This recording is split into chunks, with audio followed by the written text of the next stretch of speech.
Versus Afghanistan. अब countdown सिर्फ series का नहीं है, उससे बड़ा काउंटडाउन है, वो है ओडीआई वर्ल्ड कप का। और मॉर्ने मॉर्कल ने जो प्रेस कॉन्फ्रेंस हुई वहाँ पर पूरा उन्होंने जो भी डिस्कशन किया, उन्होंने बोला कि भाई कि वर्ल्ड कप को लेकर हमारे ऑप्शंस, हमारे रिप्लेसमेंट्स, ये तमाम चीज़ें, और रोहित शर्मा को लेकर भी एक बड़ी शॉकिंग सी रिपोर्ट निकल कर आई है, उस पर भी बात करेंगे थोड़ी देर में। लेकिन पहले ये बात कर लेते हैं भाई कि इंडिया की इस मुकाबले के लिए 11 क्या कुछ लग रही है। और वहाँ पर इंटरेस्टिंग चीज़ ये निकल कर आएगी जब नंबर 3 के लिए पूछा, तो एक तो उन्होंने बोला यार कि विराट कोहली को ऑब्वियसली हम मिस करेंगे, जिस तरीके से उनकी परफॉर्मेंसेज रही है, पर्टिकुलरली मिडिल ओवर्स में जो बल्लेबाजी करते हैं वो। और जब पूछा गया कि भाई कि नंबर 3 पर किसे आप देख रहे हैं, और शायद वहाँ पर डिस्कशन हुआ ईशान किशन और यशस्वी जायसवाल का नाम सवाल में था जब सवाल पूछा गया रिपोर्टर्स की तरफ से। बट जब जवाब आया तो उन्होंने बोला कि हम इस सीरीज़ में जो है देखेंगे केएल हो गए, यशस्वी हो गए, ईशान हो गए। नंबर 3 हालांकि आपको सिर्फ इस सीरीज़ के लिए चाहिए, या फिर आपको लग रहा है भाई कि रोहित शर्मा की तो डिस्कशन हो ही रही है, ये अभी विराट कोहली नहीं है तो उसका भी माहौल बना दिया जाएगा कि नंबर 3 पर जो भी बंदा खेल रहा है वहाँ पर आप पता चले कि उसके भी रन्स वगैरह आए, स्कोर्स हैं, तो आप बोले यार कि बताओ ऑप्शंस भी तैयार हैं, सारी चीज़ें हैं, और किस तरीके से आप इंडिया का लाइनअप देख रहे हो। क्योंकि अफगानिस्तान है सामने, ऑब्वियसली एक हम कह सकते हैं भाई कि ओपोनेंट कमज़ोर है, बट वर्ल्ड कप का बिल्डअप, वर्ल्ड कप की प्रिपरेशन में जो अभी आपको लाइनअप दिख रही है वहाँ पर आप कैसे देख रहे हो। ये चीज़ आपने थोड़ा सा हैरान हुए आप जब आपको पता चला कि केएल राहुल को भी नंबर 3 पर देख रही है मैनेजमेंट, क्योंकि द मोमेंट विराट आएंगे तो केएल 3 का तो कुछ लॉजिक ही नहीं बनता। और जब इस सीरीज़ में आपके पास हार्दिक पांड्या नहीं है तब तो आप चाहोगे ना नीचे भाई देखो अक्षर भी नहीं है, हार्दिक भी नहीं है, ये दो इंडिविजुअल्स हुए हैं जो बीते कुछ टाइम में कभी कभार केएल राहुल से ऊपर ही बैटिंग करें हैं। यानी कि 4 नंबर अय्यर, फिर 5, 6, 7 में एक केएल राहुल होते थे, आगे पीछे ऊपर नीचे केएल राहुल के साथ होते थे हार्दिक पांड्या और अक्षर। तो जब वो दोनों ही नहीं है तो आपको वहां पर भी वो एक्सपीरियंस चाहिए होगा केएल राहुल का, आई थिंक। मतलब मुझे तो देखो ऐसे पर्सनली समझ में नहीं आया कि नंबर 3 वाला केएल राहुल वाला क्यों चल रहा है। देखो केएल राहुल नंबर 5 पर सेटल हो गए हैं, और ओवर द टाइम हमने देखा कि यार केएल राहुल को आप नंबर 6 ही मान लेते थे कई दफ़ा, क्योंकि अक्षर पटेल ऊपर आ जाते थे, आप केएल को हमेशा नीचे कर देते थे। तो हम तो ये सवाल खड़े करते थे यार केएल को वहाँ आना ही चाहिए, तो एकदम से नंबर 3। अब इसके पीछे मेरे को दो चीज़ें लग रही है कि आप ये सोच रहे हो कि यार मान के चलो अगर रोहित शर्मा नहीं रहते हैं, कल को खेलते नहीं हैं, और रोहित शर्मा रिटायरमेंट ले लेते हैं, तो हम केएल को अभी 3 खिला रहे हैं।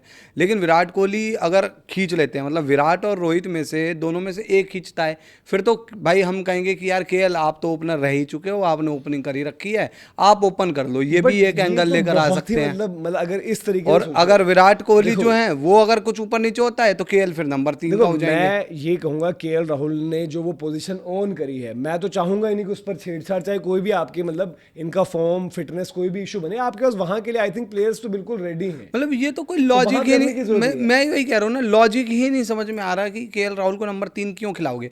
आज आपके पास, चलो मैं मानता हूँ कि चॉइस नहीं है, आप ईशान किशन को नंबर 3 ट्राई कर लो ना, मतलब ईशान किशन मोस्ट तो 3 लाइकली में जो है ही मुझे भाई। लग रहा है जो कल आपकी 11 होगी, जो आपको ऑप्शंस हैं, पहले मैं आपको स्क्वाड पूरा बताता हूँ, उसमें से 11 जो आपके रहेंगे, शुभमन कैप्टन है, श्रेयस वाइस कैप्टन है, ईशान किशन आपके सेकंड विकेट कीपर हो जाते हैं, ठीक है। ईशान किशन जो है वहाँ पर एज अ विकेट कीपर भी प्रैक्टिस कर रहे हैं वैसे बाय द वे। फिर आपके यशस्वी जायसवाल हैं जो बाद में ऐड हुए जब आपके विराट कोहली बाहर हुए।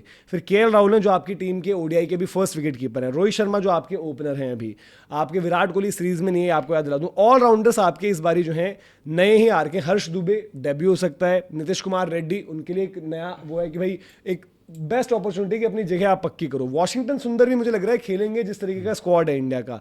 हार्दिक पांड्या बाहर है और हार्दिक की एब्सेंस में नीतीश कुमार रेड्डी के लिए गोल्डन चांस है। अर्शदीप सिंह है आपके पास बॉलिंग में, गुरनूर ब्राड है उनके लिए मिडन कॉलअप पहली बारी जो है पिक हुए वो, Kuldeep Yadav premier spinner but इन पर भी प्रेशर रहेगा। फिर प्रसिद्ध कृष्णा है और प्रिंस यादव हैं। तो इन 15 में से जब 11 बनेगी तो इसीलिए लग रहा है कि यार वॉशिंगटन भी शायद खेल रहे होंगे, हर्ष दुबे भी शायद खेल रहे होंगे, और आपके नीतीश कुमार रेड्डी भी खेल रहे होंगे। ये जो आपके 3 ऑलराउंडर्स हैं तीनों शायद खेल रहे होंगे, जो कॉम्पोजिशन अभी लग रही है आपकी। और बाकी ऑप्शन वाइज अगर आप देखो जो बिल्कुल ही पक्के हैं, शुभमन और रोहित ये आपके ओपनर्स होंगे। रोहित के लेकर ये भी बात हुई भाई बड़े एक्साइटेड है मैच को लेकर, और रोहित शर्मा की परफॉर्मेंसेस जज होंगी। वो जो रिपोर्ट आई है जहां पर ये कह दिया गया कि रोहित शर्मा को तो खुद ही रिटायरमेंट ले लेनी चाहिए, ऐसी रिपोर्ट्स भी आ गई हैं कुछ कुछ, इस पर बात करेंगे भी खैर। फिर नंबर 3 एज ऑफ नाउ मुझे इन सारे ऑप्शन में लग रहा है कि ईशान किशन होने चाहिए, क्योंकि ईशान किशन आपके फर्स्ट 15 में थे, वो आपके सेकंड विकेट कीपर भी हैं, सेकंड ओपनर भी हैं, तो उनको गेम टाइम दो आप यहाँ पर। फिर आपके 4 नंबर श्रेयस अय्यर जो नए नए अभी आपके कप्तान बने T20 के, और यहाँ पर वाइस कैप्टन है। 4 नंबर तक ये मामला हो गया। अब जो आपके प्लेयर्स नहीं है उनकी एब्सेंस में केएल राहुल को बिल्कुल दो नंबर 5 नंबर हो आपके केएल राहुल, 6 नंबर हो फिर आपके पास अभी नीतीश कुमार रेड्डी, फिर आपके 7 नंबर हो वॉशिंगटन, मतलब कि जो आपने हाल फिलहाल में भी खिलाया उनको ज़्यादा ही मौके दे रखे हैं। वॉशिंगटन सौरभ दुबे में क्या पता है एक को ही पिक करें, बट 7 नंबर ये आपके बिल्कुल पक्के वाले लग रहे हैं। फिर जो 4 स्लॉट्स बचे हुए हैं उनमें से एक तो प्रीमियर स्पिनर कुलदीप यादव, 8 नाम आपके ये हो गए। फिर आपके मुझे लग रहा है कि एज ऑफ नाउ शायद 2 पेसर जो स्टार्ट करेंगे, प्रसिद्ध कृष्णा और अर्शदीप, इन दोनों को तो मानकर चल रहे हैं कि ये होंगे ही होंगे। अब इंडिया क्योंकि हार्दिक भी नहीं है, नीतीश कुमार रेड्डी, क्या उन पर ट्रस्ट करें? तो ये थर्ड सीमर ऐड करोगे आप, या फिर आप कहोगे भाई कि सौरभ, उनको जो हर्ष दुबे हैं उनको खिला लिया जाए? तो वहां पर आपकी सोच क्या है? आपको क्या लग रहा है कि मतलब मुझे लग रहा है कि थोड़ा सा इंक्लाइंड रहेंगे टुवर्ड्स एक सीमर और एक फास्ट बॉलिंग ऑप्शन। और अब उसमें गुरनूर ब्राड को अगर ये पहले खिलाते हैं प्रिंस से, तो दैट मीन्स गुरनूर ब्राड को आप मिडिल ओवर्स के फेज के लिए जहाँ उनको पे देख विकेट रहे लाने के हो लिए। जहां पर आपको चाहिए। बट यहाँ पर क्या होगा, अर्शदीप नई बॉल डालेंगे, प्रसिद्ध यूजुअली वन चेंज डालते हैं, तो क्या गुरनूर वो नई बॉल वाले रोल में दिखेंगे? और अगर आपको नई बॉल का देखना है रोल, तो प्रिंस ने जो है आईपीएल में नई बॉल वाला रोल बेहतर निभाया है। मतलब उन्होंने जो है वहां पर दिखाई भी चीजें कि स्किल ऐड करके लाए। बट आपको क्या लग रहा है कि 10 नाम तो मुझे लग रहा है कि हम पिक कर ले रहे हैं, जो 11वां स्लॉट है उन 10वें जो नाम कंफर्म हुए, या तो उसमें वॉशी वर्सेस आपके दुबे हो जाएंगे कि भाई अगर आपको बेहतर ज़्यादा चाहिए होगा बॉलिंग ऑप्शन, उस तरीके से आप रिलाई करो, तो आप हर्ष दुबे को पिक करोगे। वॉशिंगटन के साथ ये कि बॉलिंग आप उतनी नहीं कराते, तो जो एक स्लॉट बच जा रहा है उनमें कि वॉशी दुबे दोनों एक साथ, या फिर एक फास्ट बॉलर, आपको क्या लग रहा है उसमें? यार मेरे को ये लग रहा है कि आप फास्ट बॉलर खिला लो ज़्यादा सही है, कम से कम उससे बॉल डलवाओगे। और वॉशिंगटन के साथ जाने का है कि आप अपनी बॉलिंग को रिस्ट्रिक्ट कर रहे हो। हमने साउथ अफ्रीका सीरीज़ में भी देखा था। और वॉशिंगटन को लाने का मतलब आप उनको जस्टिफाई करोगे उनकी बैटिंग को भी। तो आपने देखा भी होगा कि भाई साउथ अफ्रीका सीरीज़ में कैसे वॉशिंगटन को बीच में खिलाया गया था, तो मैच स्टक हो जाता था कुछ कुछ टाइम के लिए, और फिर वो प्रेशर क्रिएट होता था। एक अलग चीज़, एक बार तो विराट कोहली आई थिंक उस टाइम पे फंस गए थे, हम देख रहे थे कि वॉशिंगटन सुंदर ने बीच में धीमा कर दिया और इंडिया कोलैप्स टाइप में कुछ कर गई थी उसके बाद में। तो मेरे को ये सही लग रहा है। देखो अब मतलब नई बॉल से ये है कि यार अर्शदीप नई बॉल से विकेट निकाल लेते हैं। हमने उधर भी देखा, पहले भी हर्षद राणा भी जब थे तो वो नई बॉल से विकेट निकाल लेते थे। लेकिन अर्शदीप का 30 से 40 ओवर के बीच में जब उनको लाया भी गया था उस टाइम पर वो परफॉर्मेंस नहीं दे पाए थे। उस सीरीज़ में मुझे याद है प्रसिद्ध कृष्णा वो काम कर रहे थे, प्रसिद्ध कृष्णा बीच के ओवरों में विकेट निकाल देते थे। तो मेरे को लगता है कि प्रसिद्ध कृष्णा को अगर आप रख रहे हो कि वो बीच के ओवर में बॉल डाल दें, तो आप प्रिंस को ट्राई कर सकते हो नई बॉल से। मतलब प्रिंस को आप ऐसा एक विकल्प देखोगे कि एक नई बॉल का bowler over the time Prince को भी अपने आप में ग्रूम मतलब करना पड़ेगा। आज प्रिंस भाई 50 ओवर के गेम में भी प्रिंस को भी देखना है ना, क्योंकि T20 में उन्होंने 4 ओवर डाला, बहुत अच्छा डाला 50 ओवर में। बाकी आपको डेथ में भी भाई, जैसे T20 में डेथ में आपको शायद 2 डालने होते होंगे, 1 डाल देते होंगे प्रिंस कभी, वहाँ पर लखनऊ में उतनी नीड नहीं पड़ती। पर यहाँ तो हो सकता है ना कि भाई आपसे 3 ओवर या 2 ओवर 4 ओवर डलवाने पड़ जाएं। तो मेरे को ये लगता है कि प्रिंस के साथ आप स्टार्ट करो, बीच के ओवरों के लिए प्रसिद्ध कृष्णा है ही आपके पास। मुझे वही लग रहा है कि क्या सोच रही है। मैं तो इवन मतलब अगर जो मेरा थॉट प्रोसेस है टीम मैनेजमेंट, मुझे लग रहा है कि दुबे और सुंदर में से जो है सुंदर को खिलाएंगे। बट मैं तो चाहूंगा कि हर्ष दुबे को आप गेम दो, हर्ष दुबे को। वॉशिंगटन को चाहे आप अभी रोक दो, क्योंकि हर्ष दुबे आपको पहले, और उनको आप अभी देखो, अगर आप वर्ल्ड कप के बिल्डअप में प्लेयर को देखना ही चाहते हो, जांचना ही चाहते हो कि भाई क्या करता है, तो उसको गेम तो दो। हर्ष दुबे को अगर गेम ही नहीं मिलेगी, अगर आप उनको वनडे में उनको रखा हुआ है, आपने लेकर आए हो, अक्षर जडेजा दोनों को बाहर रखा है, तो आप उनको खिलाओ। सिर्फ 2 पेसेस प्लस नीतीश कुमार रेड्डी में एट टाइम्स थोड़ी सी आपको रोटेशन की दिक्कत हो जाएगी। और वेन्यू भी आपका, क्योंकि जो है आपका धर्मशाला है, तो वहाँ पर आप 3 पेसर्स रखो कि मतलब आपको जो हम बात करते हैं कि वहाँ पर वो ज़्यादा बेहतर रहेगा। वो जो मतलब फोटो वगैरह वीडियो वायरल हो रही है वो, क्या बरसात आई हुई है धर्मशाला में? मतलब मौसम वहाँ पर खराब है, मौसम तो खराब है। मतलब एकदम से कभी बारिश हो रही है, कभी धूप। नहीं, मैं भी ये कहूंगा, एग्री करूंगा कि हर्ष दुबे को लाने का मतलब क्या है ना, कि ये बात बिल्कुल वाजिब है। देखो 2027 वर्ल्ड कप की स्कीम ऑफ थिंग्स से आपके रविंद्र जडेजा बाहर ही लग रहे हैं भाई, ऑब्वियसली वो हैं।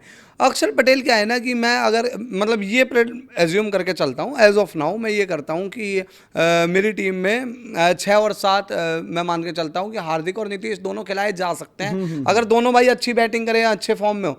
पर यार आपको ऑलराउंडर विकल्प तो चाहिए ना भाई। आप वहाँ पर, मैं ये थोड़ी कहूँगा कि 6 में मेन आप मतलब बैटर खिला लो, 1 हार्दिक को खिला लो और फिर 5 बॉलर खिलाओ या 4 बॉलर, वो सही नहीं रहेगा। हर्ष दुबे के पास क्या है कि हर्ष दुबे की सबसे अच्छी चीज़ है वो विकेट टेकर है, मतलब उनको विकेट निकालना आता है। और देख लोगे ना आप, और देख लोगे। देखो अब मेरे को लग रहा है कि अभी जो आपके पास प्लेयर्स हैं, जो ऑप्शन है, उसमें ऐसा है कि भाई कुछ नहीं होता तो आप अक्षर के पास वापस चले जाओगे, ठीक है। इवन अक्षर मेरे को अभी भी लगता है मे बी वो स्कीम ऑफ थिंग्स में रहेंगे। मेरे को ना अक्षर और वॉशिंगटन में लगता है कि अक्षर गेंदबाज तो अच्छे ही हैं, और वॉशिंगटन अक्षर की मेरे को बैटिंग बराबर लगती है यार। मेरे को मतलब कोई ज्यादा ऐसा नहीं कि इंप्रेस कर रहा है। देखो वनडे के लिहाज से मैं अभी दोनों को ही मतलब बोलूंगा कि अब एज ऑफ नाउ करंटली जो स्टेट है उसमें उतना ज्यादा नहीं, क्योंकि वनडे में भी अगर आप बीच में विकेट्स निकालनी है, मेरे को चाहिए विकेट्स बीच में कौन निकाल कर देगा भाई। अगर कुलदीप की विकेटें नहीं आ पा रही है, कुलदीप का कभी ऑफ डे हो गया या मीडियम पेसर नहीं आ रहा है, तो मैं वही हर्ष दुबे सुंदर से तो मैं बॉलिंग उतना एक्सपेक्ट ही नहीं करूँ, और एज एन ऑफ स्पिनर शायद आप डलवाओ भी नहीं, क्योंकि ऑफ स्पिनर्स तो आप बॉल डालते नहीं, पिटाई विटाई चल जाती है।